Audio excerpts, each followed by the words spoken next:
So, Namaskar and once again, welcome to Vagdevi English Grammar classes. So, how are you? I hope all of you are fine and enjoyed your Diwali holidays.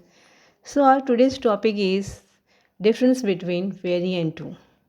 अक्सर हमसे क्या होता है कि बहुत confusion होता है कि वेरी कहाँ लगेगा और टू कहाँ लगेगा। टू की जगह वेरी और वेरी की जगह टू हम यूज़ कर लेते हैं।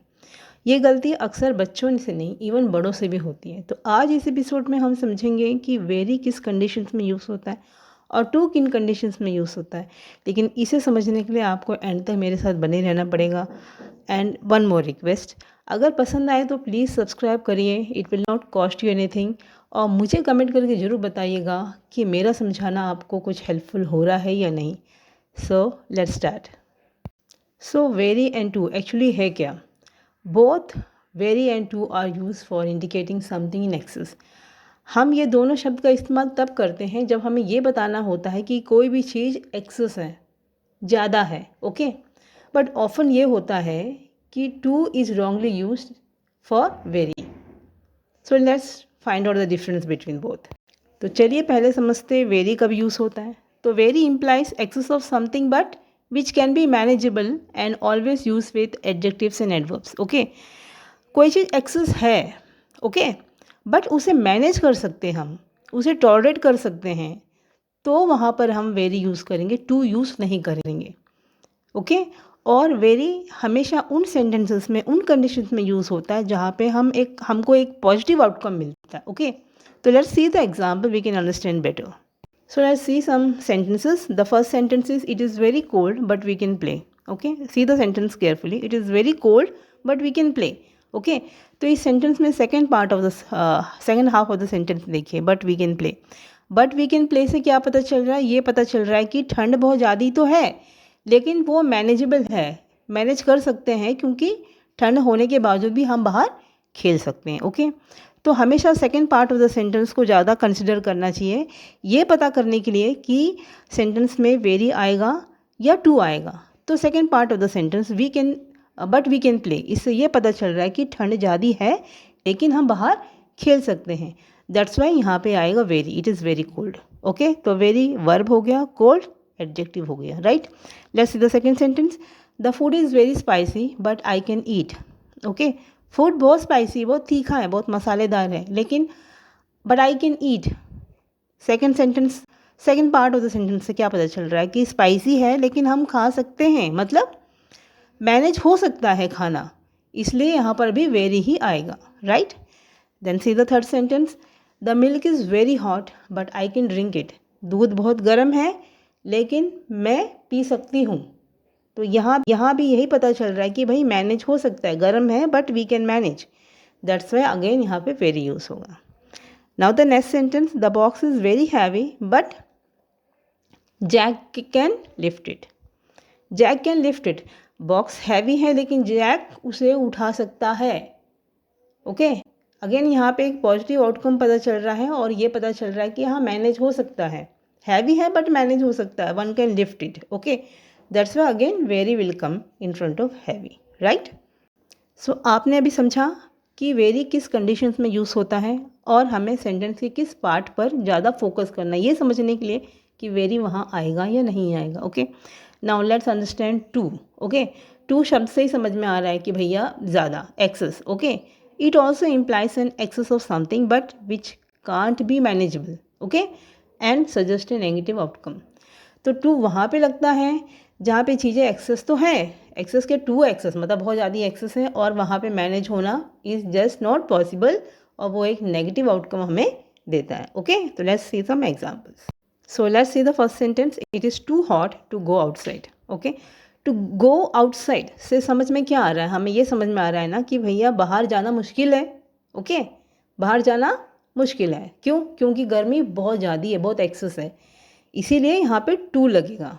यहाँ वेरी नहीं आएगा, यहाँ टू आए, क्योंकि हॉट इतना ज़्यादा है, हीट बाहर, कि उसे मैनेज करना मुश्किल है। टू गो आउटसाइड इम्प्लाई क्या करता है कि it is very difficult to manage going outside. That's why here we are using too, not very, okay. Then the next sentence. The news is too good to be true, okay. The news is too good to be true. See this sentence carefully.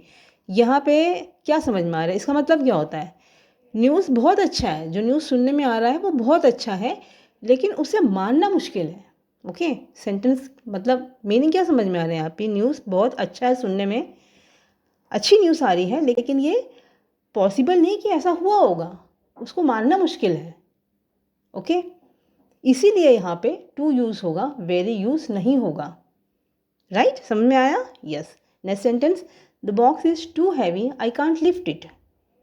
Okay, जो मैंने previous sentence use किया वहीं again मैंने use किया यहाँ पे, make you explain better. Okay, the box is too heavy, I can't lift it, मतलब box बहुत हैवी है भैया और इसे में उठाने से, मतलब सेंटेंस का जो सेकेंड पार्ट है आई कांट लिफ्ट इट, उससे क्या समझ में आ रहा है कि बॉक्स का जो वेट है इतना एक्सेस है कि उसे उठाना पॉसिबल नहीं है, तो वो मैनेज नहीं हो रहा वहाँ पे, है कि नहीं? That's why we are writing to here. Okay, then the last sentence is the milk is too hot, I can't drink it. तो I can't drink it second part of the sentence से क्या समझ में आ रहा है कि milk जो है वो इतना एक्सेस घर में कि उसे पीना पॉसिबल नहीं है, दूध पीना मैनेज नहीं हो रहा वहाँ पे, इसलिए यहाँ पर टू यूज़ होगा, वेरी यूज़ नहीं होगा। और ये पता क्या चल रहा है, second part of the sentence पढ़ के हमें समझ में आ रहा है कि जो मिल्क है वो एक्सेस हॉट है और वो पीना पॉसिबल नहीं है। Right, so let's go through few more sentences. अब तक जो हमने सेंटेंस पढ़ा वो वर्ब और एडजेक्टिव के ऊपर था, पर अब जो पढ़ने जा रहे हैं वो वर्ब और एडवर्ब के ऊपर है। Okay, so let's see the first sentence. The first sentence is Sita सैंग very sweetly and one the contest. Okay, Sita ने बहुत स्वीटली गाया और वो कंटेस्ट जीत गई। तो सबसे पहले सेंटेंस पढ़ के क्या इंप्रेशन पड़ रहा है कि सेंटेंस जो है वो एक पॉजिटिव इंप्रेशन दे रही है, एक positive outcome is coming after reading the sentence. Okay, तो यहाँ पे इसीलिए स्वीटली जो एडवर्ब है उसके सामने क्या यूज़ हो रहा है, वेरी यूज़ हो रहा है। Right, simple. Then let's see the second sentence, we played very badly and loss the game. Okay okay, अब ये सेंटेंस पढ़ के क्या समझ में आ रही है, तो एक नेगेटिव इम्पैक्ट दे रहा है ना। और अब तक जो हमने पढ़ा तो उसके हिसाब से तो यहाँ पे टू लगना चाहिए, वेरी नहीं आना चाहिए। राइट, लेकिन यहाँ पे वेरी आया, टू नहीं आया। क्यों? क्योंकि फर्स्ट ऑफ ऑल देखो, गेम खेलना बहुत बैडली हुआ है, ओके, लेकिन उसके बावजूद भी यहाँ पे वेरी इसलिए लग रहा है क्योंकि अगर हम यहाँ पे टू लिखेंगे तो वो हमें ग्रामेटिकली एक ऑकवर्ड इम्प्रेशन देता है और वो उतना नेचुरल भी नहीं लगता if you use too over here. Okay, तो playing very badly is giving a very negative impact. Then also here in particular this sentence we use very, we will not use too. Right, इसलिए भी हम लिखेंगे we played very badly and loss the game.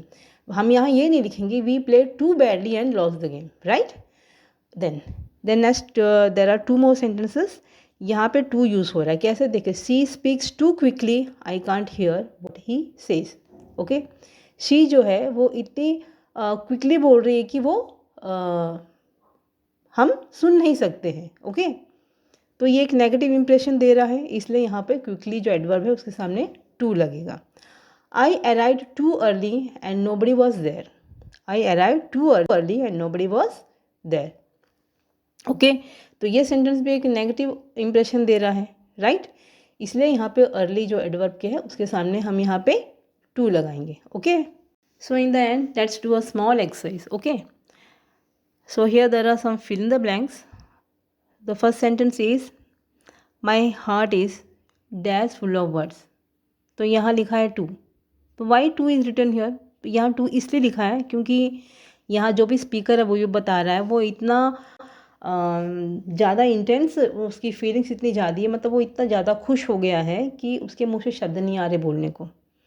The speaker is not having words to speak, he is so emotionally overloaded.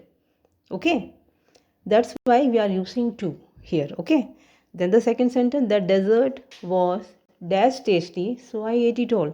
Desert इतना tasty था कि वो पूरा खा लिए। Okay, the dessert was very tasty, यहाँ पर एक पॉजिटिव इंप्रेशन पड़ रहा है। ओके, इसलिए यहाँ पे वेरी यूज़ किया जाएगा। The dessert was very tasty so I ate it all. Third sentence, it was dash cold I could play outside. Okay, cold तो बहुत ज़्यादा है लेकिन बाहर खेलना भी पॉसिबल है।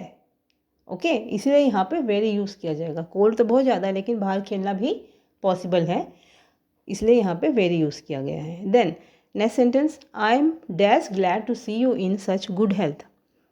ओके, ये सेंटेंस भी पॉजिटिव इंप्रेशन दे रहा है, इसलिए यहाँ पर वेरी यूज़ किया जाएगा। I am very glad to see you in such good health. Then the next sentence, it is dash hot to go outside. I think ये सेंटेंस हम पहले भी किए हैं।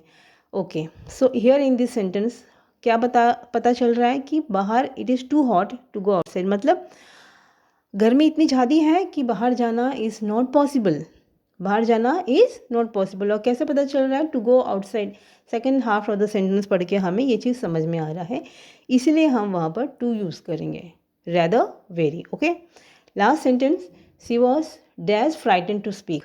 ओके, तो शी जो है एक लड़की, वो बहुत ज़्यादा फ्राइटेंड है, मतलब डरी भी है, इसलिए वो बोल नहीं पा रही है, तो नेगेटिव यहाँ पे इंप्रेशन पड़ रहा है। ओके, इसलिए यहाँ पर हम टू यूज़ करेंगे, she was too frightened to speak. Okay, so that's all.